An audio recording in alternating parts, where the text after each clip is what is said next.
29 महापालिकेसाठी आज मतदान पार पडलेलं आहे। मात्र काही ठिकाणी गोंधळ पाहायला मिळाला। अहिल्यानगर पालिका निवडणुकीमध्ये बोगस मतदारांचा सुळसुळाट पाहायला मिळाला।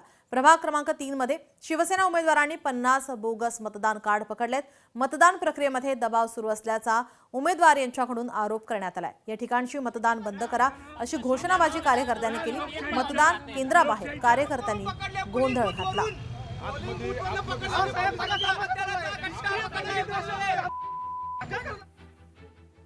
या मतदान केंद्रात काही लोक जवळपास आता इथे 50 कार्ड हे बोगस इलेक्शन का वोटिंग कार्ड 500 कार्ड आहेत। इथे 50 रेड हँड पकडले इथं विरोधी उमेदवारांनी आणि हे सगळं पोलिसांना दाखवलंय, निवडणूक अधिकाऱ्यांना आरवलं आणि सर्वांना दाखवलंय।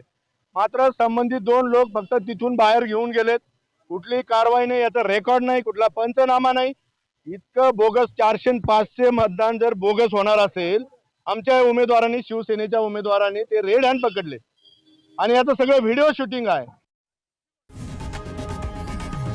लोकशाही मराठी ऐका, पहा, जागरूक रहा।